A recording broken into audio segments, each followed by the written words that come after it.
وبركاته. الحمد لله والصلاة والسلام على رسول الله محمد بن عبد الله وعلى آله الطيبين الطاهرين وأصحابه الغر الميامين ومن تبعهم بإحسان إلى يوم الدين وبعد.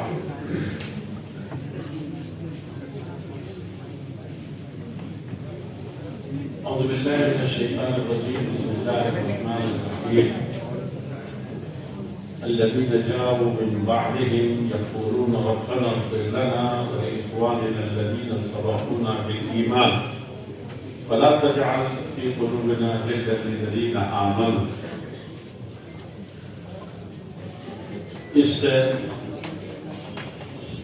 اہم ترین مقام اور اہم ترین موضوع اور اہم ترین شخصیت کی مناسبت سے ہم سب حاضر ہوئے ہیں اور ایک شخصیت علامہ محمد انور شاہ کشمیری رحمۃ اللہ علیہ، ان کے بارے میں آج تک کی جو روایت رہی ہے اس کی روشنی میں کہہ سکتے ہیں کہ ان خانہ ہمہ چراغ، اور میں اسٹیج پر جانا چاہ رہا تھا وہاں مولانا احمد خضر صاحب حفظہ اللہ کو پہلے سلام کروں اور پھر وہاں سے خطاب کروں. اور خطاب کیا کروں؟ جو چند جملے کہنے ہیں کچ مچ سیدھے ٹیڑھے میڑھے اور آپ کے دل کھلے ہوئے ہیں اور اہل علم ہیں، تو ان کے سامنے کچھ عرض کروں. علامہ انور شاہ کشمیری رحمۃ اللہ علیہ بچپن میں ان کا نام ان کو نوریزہ پڑھاتے ہوئے میرے قاسمی استاد نے سنایا تھا کہ یہ کتاب مصر میں سے پڑھ کر کے علامہ اس کتاب کو لانا چاہ رہے تھے لیکن وہ لا نہیں سکے، لیکن یہاں آ کر کے انہوں نے بہو اسے لکھ دیا. حافظہ ان کا بے حد قوی تھا اور دسیوں واقعات اور حکایات ذکر کیے جاتے ہیں، اور وہ کوئی چیز تعجب کی نہیں ہے، ایسا ہوتا ہے. اور عربوں کے ہاں تو خیر یہ چیز تھی ہی نہیں، ان کے ہاں علم فی صدور ہوا کرتا تھا اور بعد میں صدور میں بھی آیا، لیکن اب صدور سے غائب ہو کر کے سطور میں بھی نہیں رہ گیا ہے، اب وہ کہیں اور چلا گیا ہے، کسی اور دماغ میں وہ جمع ہے اور اس سے کوئی کہیں مستعار لے رہا ہے. حقیقت یہ ہے کہ علم کی گہرائیاں اسی وقت پیدا ہوتی ہیں جب وہ صدور میں سینے میں جا کر کے روشنی پیدا کرے، اور یہ علماء کرام جو تھے وہ حقیقت میں یہی چیز حاصل کرتے، اور وہ جن کے بارے میں کہا گیا ہے ابرہم قلوبا واعمقہم علما، حقیقت میں عالم وہی تھے، اسی لیے وہ نمونہ تھے. فإن آمنوا بمثل ما آمنتم به، وہ صرف موقع ایمان کا نہیں ہے، فہم کتاب و سنت کے لیے ان کو علمی بنیادوں پر آئیڈیل اور نمونہ بنانے کے ساتھ حقیقت میں اسی فہم و فراست اور اسی عمل و کردار کے دنیا میں ڈھلنے کا نام ہے، اور قیامت تک انہی کی اتباع ومن تبعہم بإحسان الی یوم الدین. ہمارے اکابر علماء کرام جو تھے وہ حقیقت میں اسی سانچے میں ڈھلے ہوئے. وفوق کل ذی علم علیم، ایک پر ایک علم والے ہیں لیکن علیم حقیقت میں اللہ جل شانہ ہو. اسی لیے جب علماء بڑے علماء کا ذکر آتا ہے اور وہ علیم کا معاملہ تو الگ ہی ہے جس وقت خاکرہ والے میں پاک غیر السرا من الثریا، وہ تو کوئی موازنہ نہیں ہے، تو وہیں سے کہا گیا ہے وَمَا أُوتِيتُم مِّنَ الْعِلْمِ إِلَّا قَلِيلًا، علم کے سمندر، علم کے پہاڑ، جبال العلم، اور مہندسین اس کو استعمال کرتے ہیں، فقہ نے بھی استعمال کیا ہے، اور یہ بڑی چیز ہے، لیکن ساتھ ہی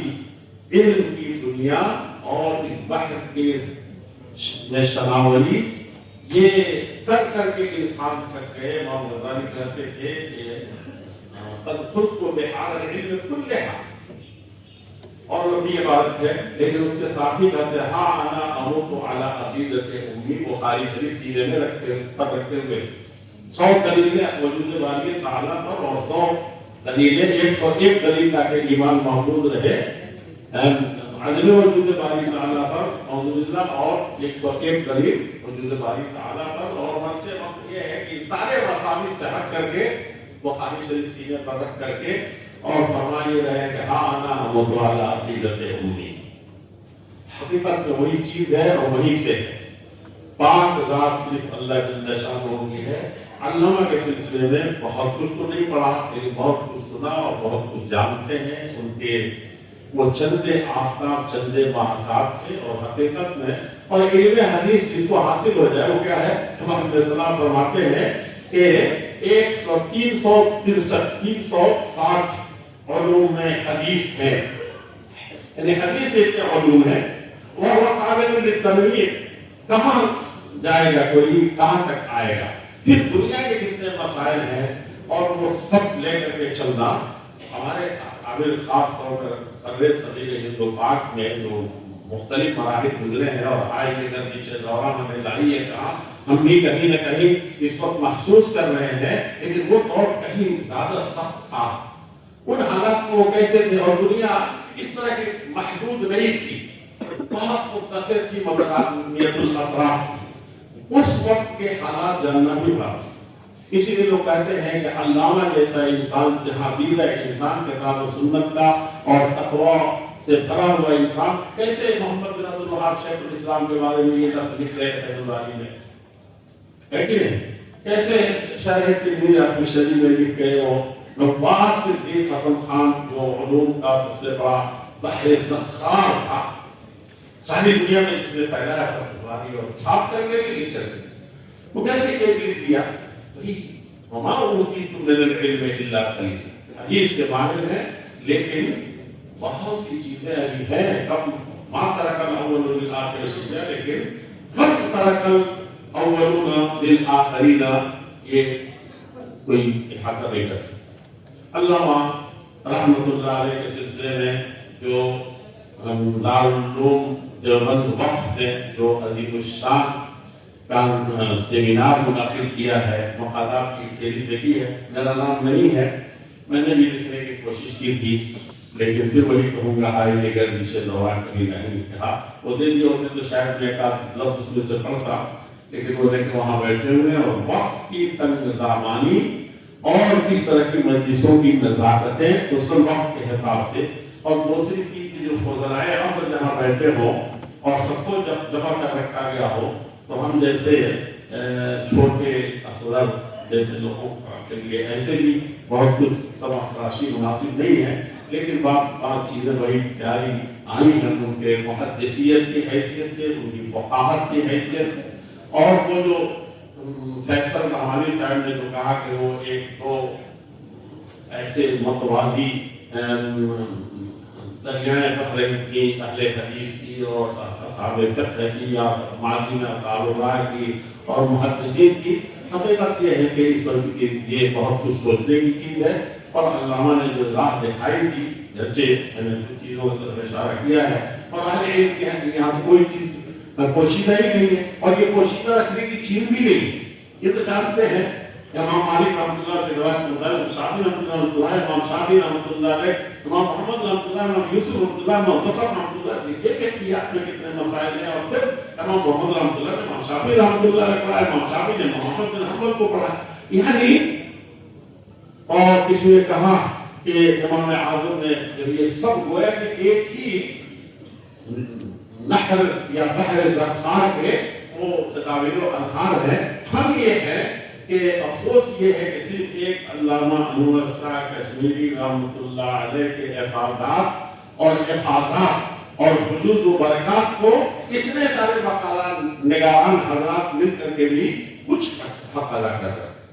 تو کیسے وہ تھے جو فقہائے ائمہ دین تھے اور امامان دین تھے. ضرورت ہے کہ اپنے آپ کو زیور علم سے اور حقیقی زیور علم سے کتاب و سنت کی روشنی میں اور جن کا علم سب سے گہرا تھا اور وہ صحابہ کرام کہتے تھے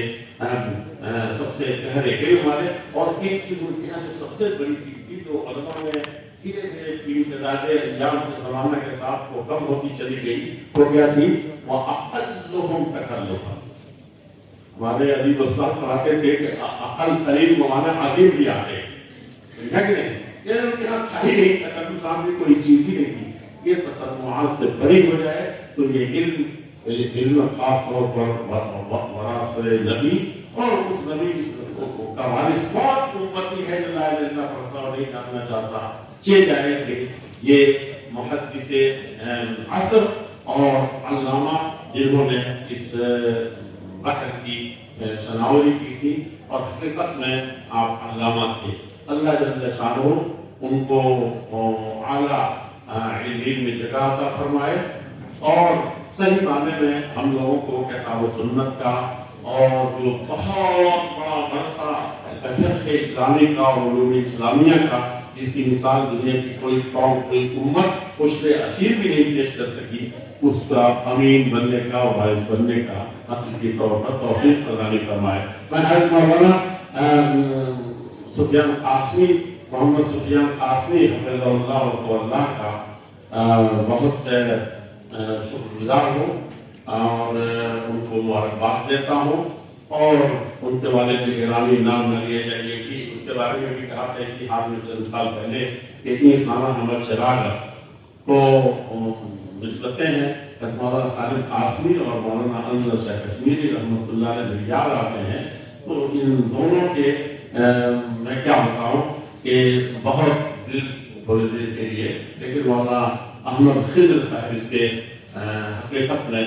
امیر ہیں اور میں ان سے پہلے مل کر کے ہی بات کرنا چاہ رہا تھا. لیکن ایک جملہ اور برداشت کرے تو میں کہوں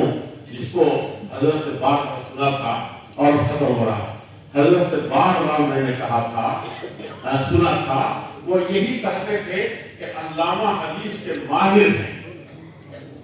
اور کیا ہے لیکن وہ کہتے تھے کہ امام ابن تیمیہ رحمۃ اللہ علیہ زمانے تک کوئی میں امام ابن خلیلہ انہوں نے کہا تھا بار بار کہتے تھے کئی مجلسوں میں کئی اساتذہ میں ساتھ رہنے کا موقع ملا مولانا انور شاہ رحمۃ اللہ علیہ کے ساتھ تو وہ یہی کہتے تھے کہ ابا حضور کہتے تھے ان کے خاص اسٹائل تھی کہنے کی اور پتہ نہیں دارالعلوم کے طلبہ کیسے برداشت کرتے ہیں ان کے درس کے اتار چڑھاؤ کو اور ان کے فرمودات کو. کیا انداز تھا حضرت کا. ہم لوگ مجلسوں میں بھی مزہ لیتے تھے اور خوش ہوتے تھے. تو کہتے تھے کہ جب امام بخاری شریف کا گرچہ کہا جاتا ہے کہ شراب ذکری اللہ کا بعد الخط ہے اور امام نے خزون نقل المشائخ کی والے زمانے میں لکھا ہے کہ نشر کتاب بخاری دین الامہ تو ابن حجر نے حق ادا کر دیا. میں کہتا وہ اپنی خاص اسٹائل میں کہتا ہوں یہ علامہ انور شاہ کشمیری رحمۃ اللہ کہتے تھے کہ حقیقت میں اگر اس کی کوئی شرح لکھتا تو اور ابن تیمیہ لکھتے تب حقیقت کو اس کا حق ادا ہو. اور مجھے خوشی ہوئی کہ اسی چیز کو دہرایا تھا مولانا احمد خضر صاحب نے اسی حال میں چند سالوں پہلے. تو یہ ہمارے علماء کے جذبات تھے اور یہ منہج کا یہ اصول تھا. کاش کہ ہم اہل علم جو علم کے حقیقت میں